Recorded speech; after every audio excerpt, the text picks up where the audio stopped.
샬롬, 인생의 역사 세 번째. 왜 모든 강간은 두 번 일어날 수 있는가? 강간, 에이드리언 리치. 밤 사냥꾼이면서도 아버지이기도 한 어느 경찰이 있다. 그는 당신과 같은 동네 출신이고 당신의 남자 형제들과 자랐으며 어떤 이상도 갖고 있다. 부츠를 신고 은배지를 달고 말 위에서 한 손으로 총을 만질 때에 그는 당신이 잘 알지 못하는 사람이다. 당신은 그를 잘 알지 못하지만 그는 알게 되어야만 한다. 그는 당신을 죽일 수도 있는 기구에 접근 가능한 사람, 그와 그의 종마가 군벌처럼 쓰레기 사이를 어슬렁댄다. 그의 이상이 공중에 서 있다. 웃음기 없는 입술 사이에서 생겨난 얼어붙은 구름. 그리하여 때가 되면 당신은 그에게 의지해야 한다. 빛이 광희에 아직도 정신을 실성한 듯 빙빙 도는데 당신은 그에게 자백을 해야만 한다. 당신은 당신이 당한 그 범죄에 대해 유죄이므로, 그리고 당신은 그의 푸른 눈이, 당신이 알고 지내온 그 모든 가족들의 푸른 눈이 가늘어지면서 번들거리는 것을 본다. 그의 소리 세부사항들을 타이핑한다. 그는 그 모든 것들을 원한다. 그러나 무엇보다도 그를 기쁘게 하는 것은 당신 음성에 실린, 당신은 그를 잘 알지 못하지만 그는 이제 당신을 안다고 여긴다. 그는 당신의 제약의 순간을 타이프라이터로 적어내렸고 그것을 서류철에 넣어 보관했다. 그는 안다, 혹은 안다고 여긴다. 당신이 얼마나 많이 상상했는지를 그는 안다, 혹은 안다고 여긴다. 당신이 무엇을 은밀히 소망했는지를. 그는 당신을 쳐넣을 수 있는 기구에 접근 가능한 사람.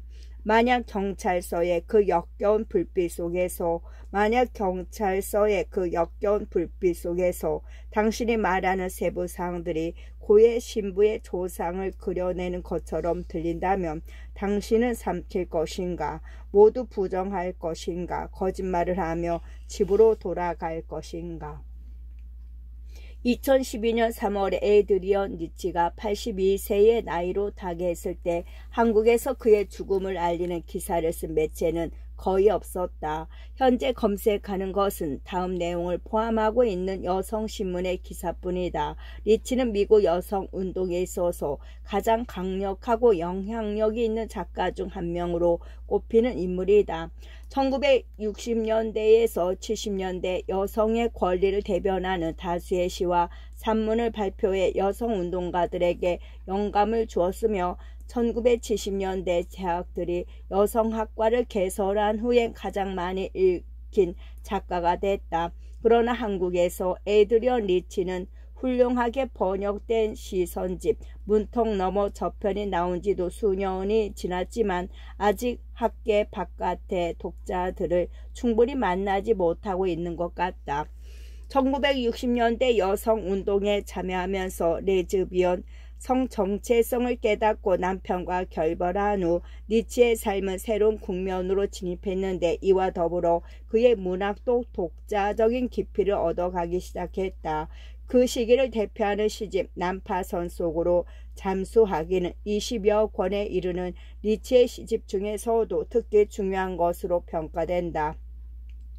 이 시집으로 그가 1974년에 전미도서협회상을 수상한 것은 특별한 이유로 인상적인데, 왜 애초 수상을 거부하려던 그는 함께 후보에 오른 동료 여성 시인들과 공동 명의로 가부장적 세계에서 그 목소리를 무시당해왔고 여전히 무시당하고 있는 모든 여성의 이름으로 상을 받겠다는 소감을 발표하고 상을 수락했다. 강간이라는 시가 이 시집에 수록되어 있다. 이 시의 화자는 사건의 관찰자이자 해석자다. 첫 행에서 경찰을 소개할 때 시인은 대조적인 두 단어를 함께 사용해서 그의 이중성을 암시한다. 그는 제 자식에게는 아빠이지만 다른 여성들에게는 폭력성을 감추고 있는 남성이기도 하다. 심화의 거리를 배회하며 절도를 하고 위해를 가하는 일을 뜻하는데 한국어판 시선집 문턱 넘어 저편의 역자는 먹이를 찾아 헤매다니는 사냥꾼이라 불어 옮겼고 나는 궁여지책으로 밤 사냥꾼이라고 했다. 같은 동네 주민이자 오빠 남동생과 함께 자란 사람인데도 당신이 그 경찰을 잘 알지 못한다고 말할 수밖에 없는 것은 그 이중성 때문이다. 그때 화자가 스스로 불길하게 애언한다. 언젠가 그는 잘 알게 되리라고. 불행하게도 때가 왔다. 당신은 어딘가에서 누군가에게 강간을 당했다. 알지만 안다고 말하기 어려운 그 남자가 근무하는 경찰서에 가지 않을 수 없다. 당신이 해야 할 일은 끔찍한 범죄가 일어났다는 사실을 그에게 알리고 즉각적인 보호를 받는 것이다. 그러나 실제로 벌어지는 일은 그게 아니다. 당신은 그에게 자백을 해야만 한다. 자백은 죄를 지은 사람이 하는 것이다. 왜 피해자인 당신이 그것을 하고 있는가? 이 기괴한 상황의 아이러니를 리치는 역설의 수사학으로 적발해냈다. 당신은 당신이 당한 그 범죄에 대해 유죄이므로. 이런 말의 종류는 그것을 듣는 사람에 의해 결정될 수 있다. 그의 눈이 가늘어지면서 번들거리는 것은 그가 당신의 말을 믿지 않기 때문이다. 당신이 느낀 게 고통이 아니라 쾌락이었던 것은 아닌지 의심하기 때문이다. 그래서 그는 사건의 세부 사항을 듣기 원하고 그것을 포르노그래피처럼 즐긴다. 당신의 고통이 초래한 조차 어느새 당신은 무고를 행하는 자가 되어 있다. 무고가 아님을 증명해야 할 책임은 이제 당신에게 있고 당신은 자신의 고통이 진실한 것임을 필사적으로 주장해야 한다. 그러나 당신은 그 모든 가족들을 포함한 이웃들의 눈이 경찰의 눈을 닮아갈 것임을 예감하고 심리적으로 고립된다. 다음 대구가 이 상황을 요약한다. 당신은 그를 잘 알지 못하지만 그는 이제 당신을 안다고 여긴다. 당신이 강간을 은밀히 소망하고 많이 상상해왔다고 결론 지은 그는 이제 당신에 대해 더 알아야 할 것이 없다. 타인을 안다고 여기는 태도는 언제나 위험한 것이지만 이런 특수한 상황에서는 완전한 폭력이다. 이런 폭력을 말하는 자가 아니라 듣는 자에게 권리가 있을 때 발생한다. 당신은 죽일 수도 있는 혹은 쳐넣을 수도 있는 기구에 접근할 수 있는 권력이 그에게는 있다. 이를테면 당신은 무고죄로 감옥에 갈 수도 정신 이상자로 병원에 넣어질 수도 있는 것이다. 피해자가 어느새 피의자가 됐다. 실제로도 빈번한 일이었다. 이 시에서 리치는 여러 사례 중 하나를 소개한 것이 아니라 모든 사례의 공통 구조를 추출해낸 것이다. 이 시가 수록된 시집이 출간된 것은 1973년이고 미국에서 최초로 강간 피해자 보호법이 제정된 것은 1974년이다. 수사 도중 피해자의 과거 성경험이 들춰져 무고를 입증하는 증거인 양 다뤄지고는 했는데 그것이 증거가 될 수도 없고 판결에 영향을 미쳐서도 안 된다는 것을 명시한 것이 그 법이었다. 우리의 경우 2018년 5월 28일을 기점으로 검찰의 성폭력 수사 매뉴얼이 개정됐다. 성범죄 수사 때 무고 혐의는 일단 배제한다는 거 선성범죄 후 무고죄 판단 원칙이다. 이제 마지막 연이 남았다. 당신이 말하는 세부 사항들이 고의 신부의 조상을 그려내는 것처럼 들린다면 이라는 구절은 기묘해 보인다. 희미하게 떠오르는 가해자의 얼굴이 고의 신부의 얼굴을 닮았다는 것일까? 아니면 세부 사항을 말하면서 오히려 죄인이 되어가고 있는 이 상황이 고의 신부 앞의 상황과 흡사하다는 것일까?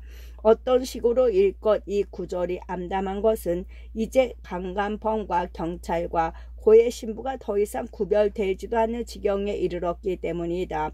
적어도 이 시 내부에서는 강간의 바깥이 존재하지 않기 때문이다. 이럴 때 당신은 완전히 무력해진다. 이제 당신이 할 수 있는 일은 하고 싶은 말을 삼키고 일어난 사건을 부정하고 거짓말을 하면서 집으로 돌아가는 것뿐인가. 제목은 강간이지만 이 시는 강간 이후의 상황만을 보고한다.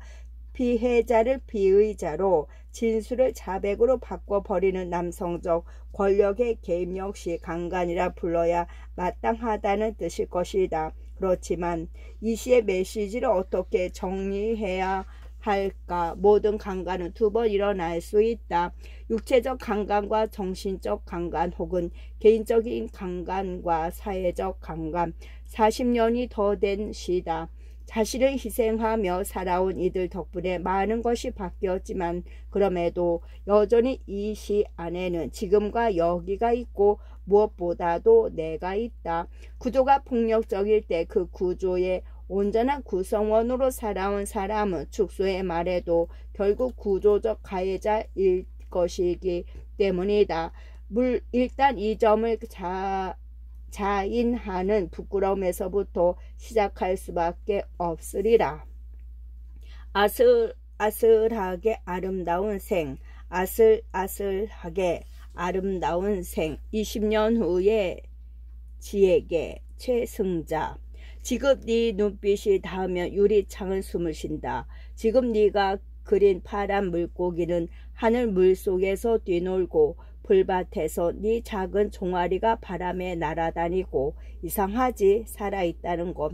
참 아슬아슬하게 아름다운 일이란다. 빈 벌판에서 차갑고도 따스한 비를 맞고 있는 것 같지. 눈만 뜨면 신기한 것들이 네 눈의 수정체 속으로 헤엄쳐 들어오고, 때로 너는 두 팔 벌려 환한 빗물을 받으며 미소 짓고, 이윽고 어느 날 너는 새로운 눈을 달고 세상으로 출근하리라.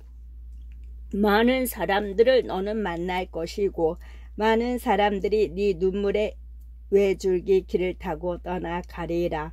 강물은 흘러가 다시 돌아오지 않고 너는 네 스스로 강을 이루어 흘러가야만 한다. 그러나 나의 몫은 이제 깊이 깊이 가라앉는 일.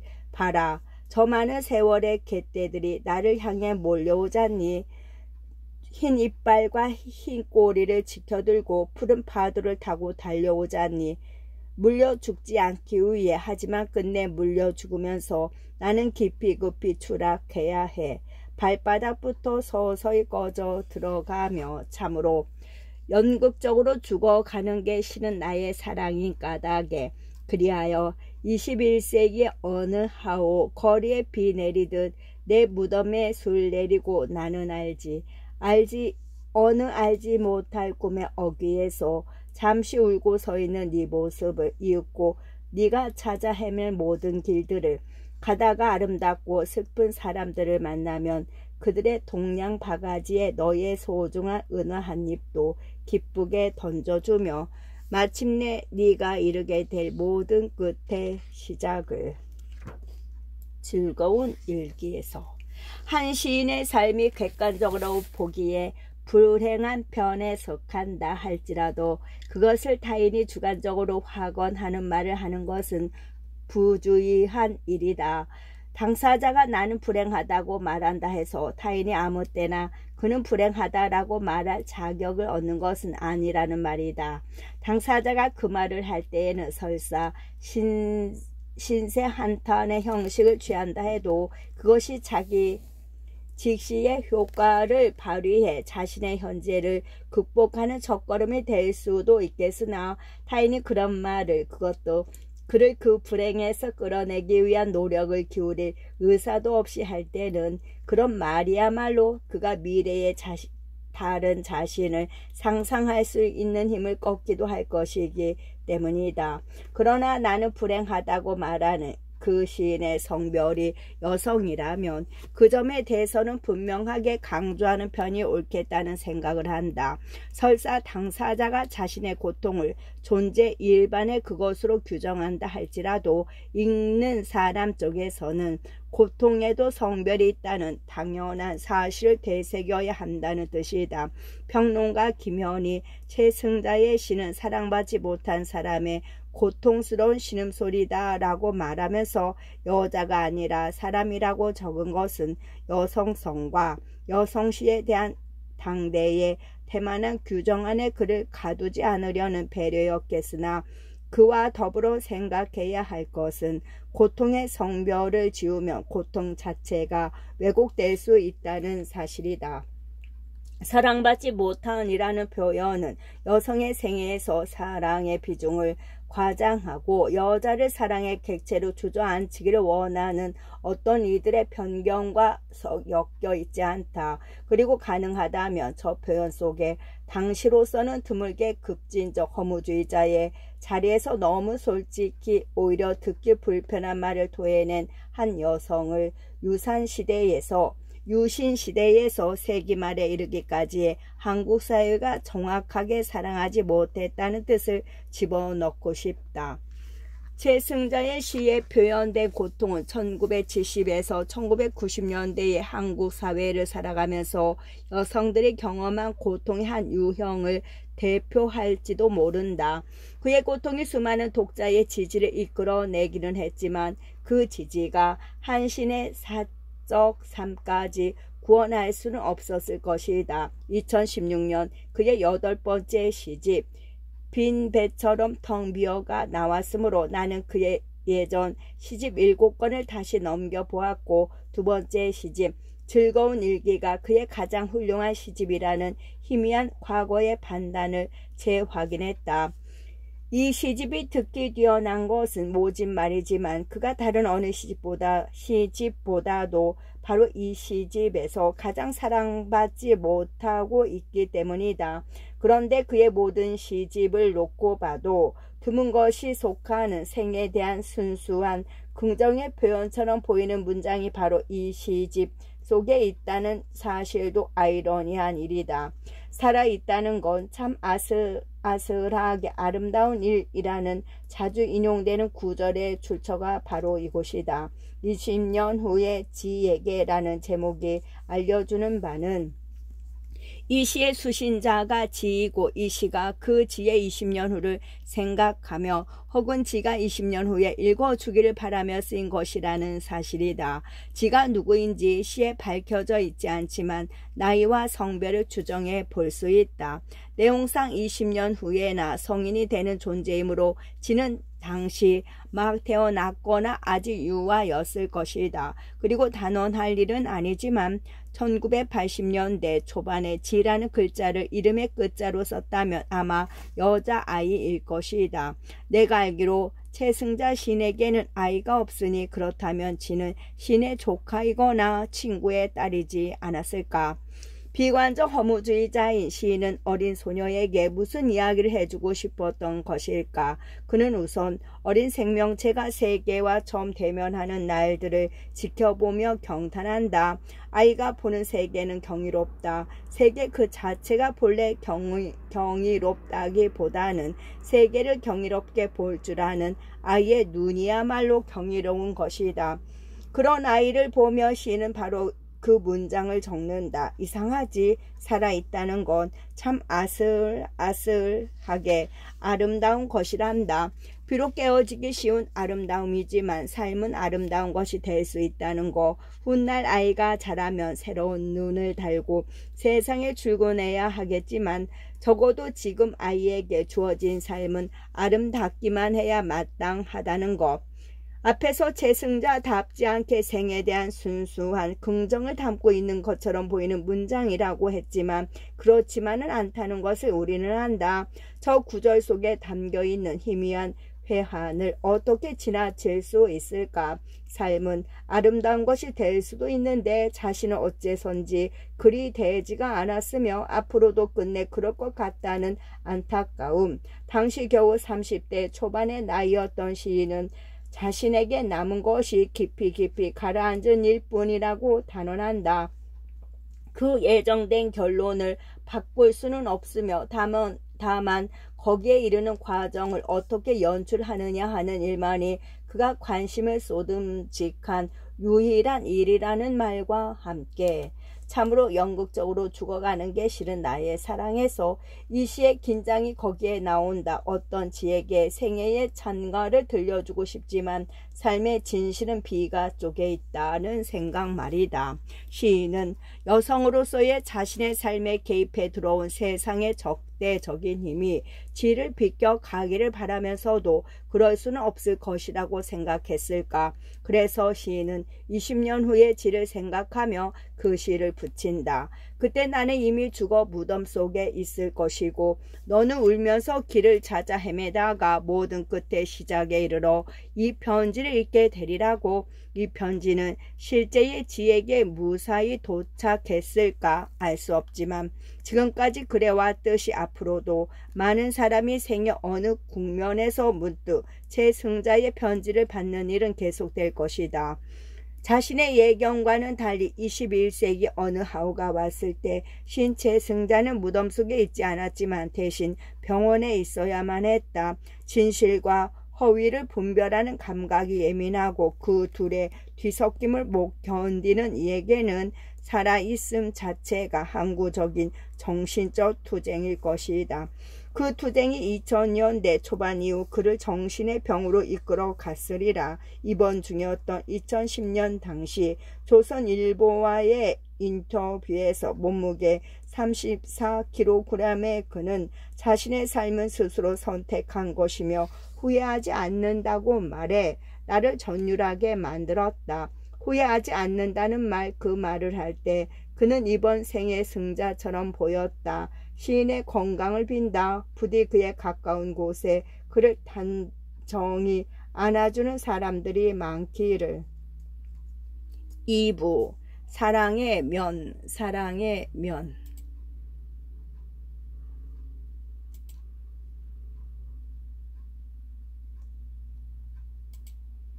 좋습니다. 바로 보여드릴게요. 사랑의 면.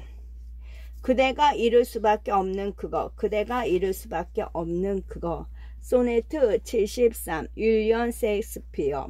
한 해 중 그런 계절을 그대는 내게서 보리라. 전혀 예쁜 새들이 노래했지만 이제 황폐한 성가 돼서 추위를 견디며 흔들리는 그 가지들 위에 누런 잎들 하나 없거나 거의 남아있지 않은 계절을 내게서 그대는 보리라. 해가 진 후 선역에서 쓰러지는 그런 날의 황혼을, 만물을 휴식 속에 밀봉해 버리는 죽음의 분신임 시커먼 밤이 조금씩 앗아가는 황혼을 내게서 그대는 보리라. 불타오르게 해준 것에 다 태워져 꺼질 수밖에 없는 임종의 자리처럼 제 젊음의 제 위에 누워있는 그런 불의 희미한 가물거림을 그대가 이것을 알아차리면 그 사랑 더 강해져 그대가 머지않아 이룰 수밖에 없는 그것을 더욱 사랑하게 되리라.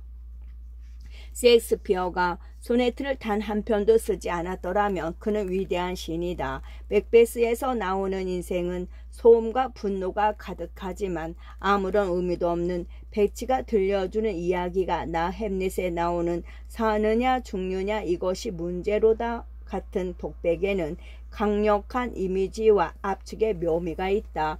이것들이 시가 아니라면 무엇일까? 2016년 출간된 훌륭한 앤솔리지 영국 대표 시선집의 셰익스피어 파트에 이 독백이 포함되어 있는 것은 전혀 이상한 일이 아니다. 그가 소네트를 그것도 154편이나 썼으니 이것은 한 인간이 후대의 인류에게 남긴 아름다운 선물이다. 그런데 그 선물을 풀어서 읽어 나가다 보면 당황하게 된다. 사랑에 빠진 자의 달콤한 고백을 기대했는데 뜻밖에도 결혼 정년기에 이른 어느 청년에 빨리 결혼을 해서 아이를 낳으라고 충고하는 신의 목소리만 내내 들려오기 때문이다. 적어도 17번까지는 그렇다.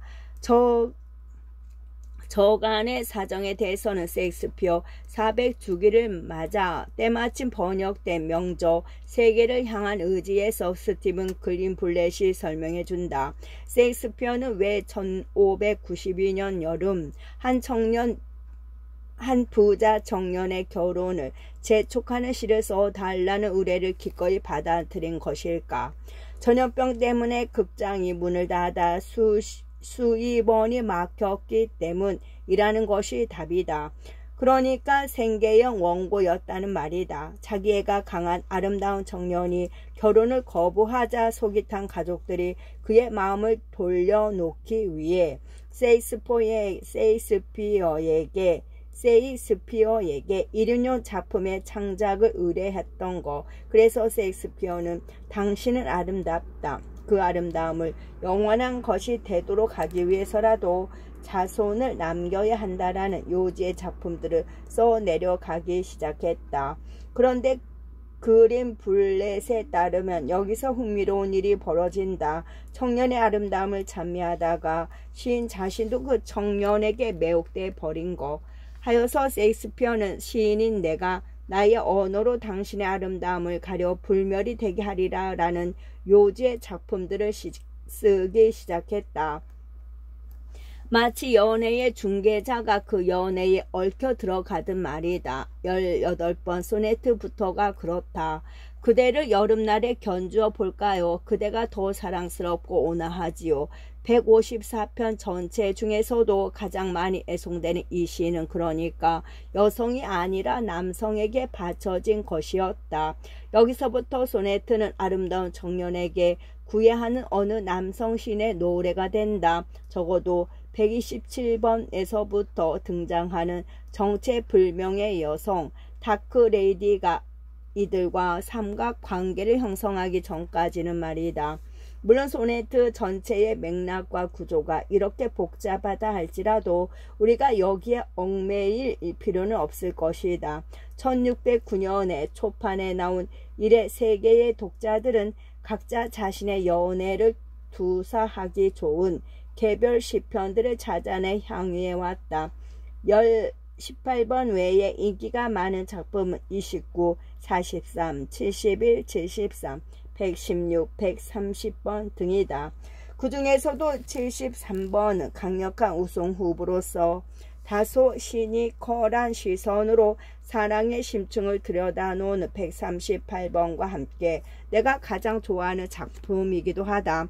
2015년 초에 뒤늦게 번역되어 그간 좋은 소설에 충분히 단련된 독자들마저 탄식하게 만든 소토너는 초반 30쪽만 읽어도 눈물이 고이는 이상한 소설인데, 농민의 아들인 소토너가 농가 대학에 들어갔다가 영문학 개론 시간에 이 73번 소네트를 읽고 문학에 눈을 떠서 처음으로 부모의 뜻을 거스르기로 결심하는 장면을 읽을 때 나는 완전히 수긍할 수 있었다. 73번은 그렇게 삶을 다시 처음인 듯 살기 시작하게 만드는 시이기 때문이다. 화자는 세계의 비유, 이미지를 동원해 어떤 비가역적인 사태에 대해 말한다. 가을이 가면 만물이 헐벗는 겨울이 오듯이, 해가 지면 죽음 같은 밤이 황혼을 삼키듯이, 불탄 자리에 하얀 재가 남듯이 그렇게 시간은 흐르고 사람은 늙는다는 거. 이 점에 유의하면 당신의 사랑은 더 강해져서 그대가 머지않아 이룰 수밖에 없는 그것을 더욱 사랑하게 된다는 거. 그런데 이 마지막 구절은 좀 모호한 데가 있다. 그대가 잃은, 떠날 수밖에 없는 그것이란 대체 무엇인가? 청자인 그대의 젊음인가? 아니면 화자인 나의 생명인가? 전자라면 젊었을 때 더 열정적으로 사랑하라는 뜻이 되고, 후자라면 누군가가 살아있을 때 그에게 더 잘하라는 뜻이 된다. 이는 영어권 독자와 학자들 사이에서도 오랫동안 논쟁거리였다. 해당 구절의 구조상 그대가 불가항력적으로 이를 떠날 수밖에 없는 그것이란 아무래도 그 자신의 젊음이라고 보는 게 더 자연스럽다는 의견도 있기는 하다. 그러나 154편의 소네트를 하나의 종체로 보는 그린 블랙 같은 이들처럼 셰익스피어의 소네트는 연상의 시인이 연하의 청년에게 하는 말이라는 관점을 고수한다면, 연상의 화자가 연하의 상대에게 애절하게 강조할 만한 것은 화자 자신이 먼저 세상을 떠나게 된다는 사실이라고 간주하는 것도 합리적이다. 게다가 이 73번 최후의 작품들이 공통적으로 화자 자신의 죽음을 소재로 삼고 있다는 사실도 이 견해를 지지한다. 나는 심지어 제3의 가능성까지 있을 수 있다고 생각한다. 시를 견인하는 구절이 그대는 내게서 보리라 혹은 내게서 그대는 보리라 라는 점이 의미심장해서다. 이런 표현들이 미묘하게 강조하는 것은 겨울이 오고 해가 지고 불이 꺼지는 그런 변화들 자체가 아니라 그런 소멸의 풍경들을 그대가 내 안에서 본다는 사실이다. 이것은 객관적 진실이 아니라 주관적 판단에 대한 이야기다. 내가 변함없이 존재하더라도 그대는 나를 달리 볼 수 있다는 것이고 그대가 그렇게 보는 것을 내가 막을 수 없다는 것이다. 그렇다면 시간 속에서 늙는 것은 나나 그대가 아니라 오히려 사랑 그 자체라는 뜻이 아닌가.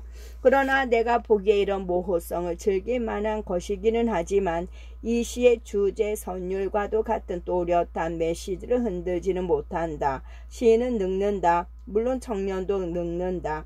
그리고 그보다 먼저 사랑이 늙을지도 모른다. 여하튼 중요한 것은 우리에게 시간이 많지 않다는 사실이다. 이것이 진부한 메시지라고 생각하는 순진한 청년도 내 안에는 있다. 그러나 내가 나에게서 황폐한 성가 대석과 저무는 해와 하얀 잿더미들을 보게 될 날이 그리 천천히 오지는 않을 것임을 알아 차린 시인도 내 안에 있다. 나는 내 안에 청년에게 이 시를 읽어주면서 삶을 더 사랑해달라고 부탁한다. 그러나 그 청년은 고집이 세고 기억력도 나쁘다. 셰익스피어가 옳다. 그가 언제 틀린 적이 있었던가.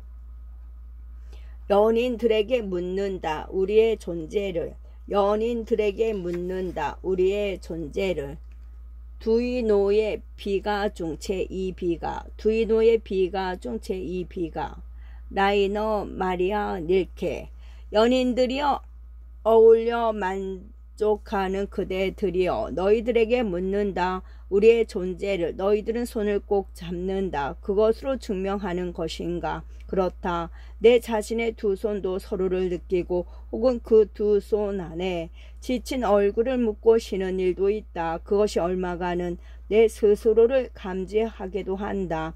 허나 누가 그것으로 자신의 존재를 확인할 수 있는가. 그러나 연인들이여 서로가 상대의 환희 속에서 성장하는 너희를 끝내는 압도되는 상대가 이제 그만하고 애원하는 너희들 서로의 속에서 풍년든 포도처럼 풍요하게 엉그는 너희들. 다만 상대가 완전한 우위를 차지하는 것만으로도 가끔은 소멸하는 너희들. 너희에게 묻는다. 우리들 인간의 존재를 나는 알고 있다. 너희들이 그처럼 행복하게 서로를 애정 깊은 너희들이 가리고 있는 그 장소가 사라지지 않기 때문이다. 너희들이 그 안에서 순수한 지속을 느꼈기 때문이다. 그렇게 너희들은 서로의 영원하기를 약속하리라. 허나 첫 시선의 놀라움과 창가에서의 그리움을 이겨내고 함께 거닐던 첫 산책, 단 한 번뿐이던 그 정원에서의 산책을 견뎌냈을 때 연인들이여 그때에도 너희들은 영원한 연인으로 남아있을 것인가. 너희들이 발돋움하며 얼마나 그때 기하게도 마시는 자는 그 행위로부터 멀어져 가는가. 언어에 대한 환멸이 심해질 때마다 약을 구하듯 되돌아가는 책들이 몇 권 있다. 최근에 의지하고 있는 것은 손재준 선생이 옮긴 니켈 시선집 두이노의 비가다. 어느 시 번역들과는 달리 상실한 실패작이 아니다. 성실한 실패작이 아니다. 딴에는 틈틈이 닐케를 읽어왔다고 생각했는데 이 책을 읽으면서는 마치 닐케를 처음 읽는 듯 감동하고 말았다. 많은 경우 외국어로 쓰인 시들은 번역되자마자 시로서 작동하기를 멈춘다. 그러나 이 책에서 닐케는 한국어로 시를 쓰고 있었다. 수십 년 다듬어 왔을 번역을 여든이 넘어 세상에 내놓은 역자의 노고에 먼저 경의를 표하지 않을 수가 없다. 처음 읽은 닐케의 시는 아마 가을날이었을 것이다. 화려하게 급진적인 시들에 끌리던 때여서 무심히 지나치고 말았다. 몇 년 후에 어느 미학 이론서에 인용되어 있는 고대 아폴로의 토르소를 읽고 한 대 맞은 듯한 충격이라는 상투적 표현의 의미를 실감했다. 이어 20세기 이후의 시들 중 가장 위대한 것에 속한다는 두이노의 비가 연작에 도전했으나 역시 어려웠다. 본래 어려운 대목과 번역 때문에 어려워진 대목을 구별해내는 작업만으로도 힘겨웠다. 그러나 포기하기보다는 평생을 들고 읽어야겠다고 결심하게 되는 것이었다. 여기에 굉장한 것이 담겨 있다는 것 정도는 알 수 있었기 때문이었다. 왜 닐케인가? 닐케의 시에는 답이 없다. 인간의 언어로 제기된 가장 아름답고 심오한 질문이 있을 뿐이다. 어디엔가 이렇게 쓴 적이 있는데 이 말도 정확하지는 않다. 답이 없다. 답이 없다고 말할 수는 없기 때문이다. 답이 있기는 하되 그것이 질문만큼 중요하지는 않다는 점을 강조하고 싶었다. 적어도 시에서는 그렇다. 위대하다는 시인들의 시를 읽으면서 그들의 답에 놀라 본 적은 별로 없다. 그 답은 너무 소박하거나 반대로 너무 거창했다. 그러나 누구도 시인들만큼 잘 묻기는 어렵다. 나는 그들로부터 질문하는 법을, 그 자세와 열도와 끈기를 배운다. 그것이 시를 읽는 한 가지 이유다. 인생은 질문하는 만큼만 사라지기 때문이다. 닐케는 두이노의 비가 10편을 정확히 10년 동안 썼다. 1912에서 1922년. 1년에 한 편씩 썼다는 뜻이 아니라 10년 동안 질문을 내려놓지 않았다는 뜻이다. 이것은 정말 쉬운 일이 아니다. 병전 닐케의 저자 볼프강 레트만의 그의 질문이 신과 내세에 대한 믿음이 상실된 시대에 인간 실존의 의미를 찾으려는 시도라고 요약했다. 인간 실존의 의미라니 오늘날 이런 말은 SNS에서 조롱거리가 될 것이다. 답을 찾아서가 아니다. 이런 식으로 질문하는 법을 잊어버렸기 때문이다.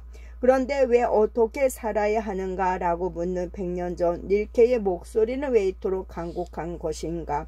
그의 간곡함은 어떤 난처함과 절망감의 산물로 보이는데 그것은 우리가 천사도 동물도 아닌 인간이라는 사실에서 온다. 인간이라니 천사처럼 완전하지도 동물처럼 순수하지도 않은 이 어정쩡한 인간이라니.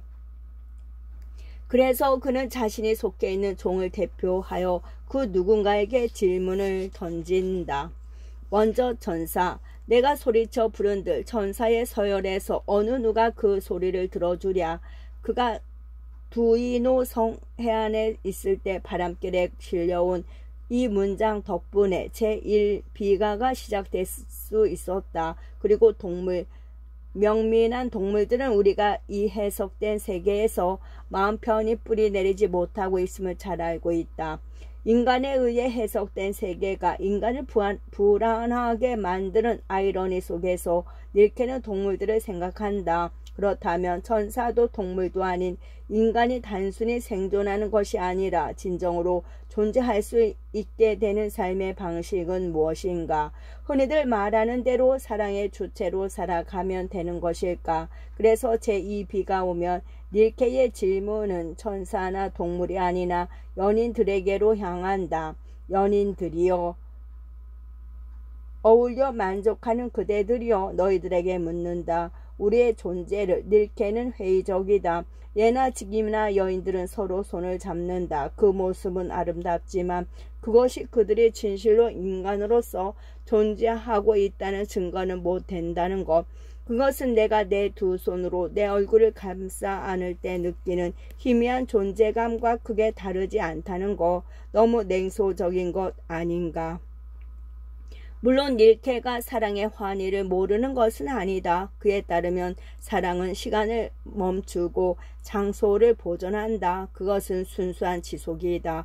그런데 닐케의 요점은 그것이 영원하지 않다는 데 있다. 첫 시선의 놀라움, 창가에서의 그리움, 첫 산책의 설렘, 그 모든 첫들이 지나고 나면 연인들은 멀어진다는 것. 서로를 마시는 행위 변질된다.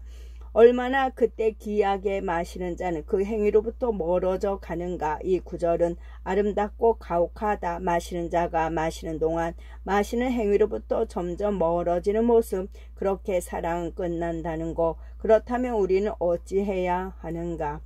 제2비가 후반부에서 닐케는 아타카의 묘석에 새겨진 인간의 몸짓을 보라고 권유한다. 아타카의 묘석을 검색하면 나오는 것은 상대방의 어깨에 조심스럽게 손을 올린 여인들의 모습이다.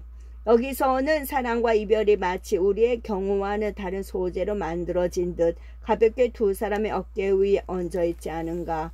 언젠가 닐케가 문제의 묘석을 실제로 보았고 거기 부조된 고대의 연인들, 절제하고 있는 그들에게서 절제하는 사랑의 역설적 깊이를 보았다. 그가 말하는 절제란 사랑이 당진되지 않도록 가장 아름다운 거리를 유지하는 기술일 것이다. 이제 그는 이렇게 말하기를 결심하는데 이는 제2비가의 결론이라고 해도 무방하다. 살며시 어루만지는 것, 그것만이 우리가 할 수 있는 일임을. 사랑 따위 아무 의미 없다는 말이 아니다. 결정으로서의 사랑이 덧없다는 것이다. 그러므로 단지 사랑을 하고 있다고 해서 진실로 존재하고 있다고 말할 수는 없다는 것. 천사가 바스러지든 우리 불완전한 인간들은 내가 사랑하는 사람이 진정으로 존재할 수 있도록 그를 살며시 어루만지는 법을 배워야 한다. 이것이 인간이 사랑에 취할 수 있는 최상의 자세일 것이기 때문이다. 사랑의 관계 속에서 인간은 누구나 상대방에게 신이 될 수 없다. 그저 신의 빈자리가 될 수 있을 뿐. 끝.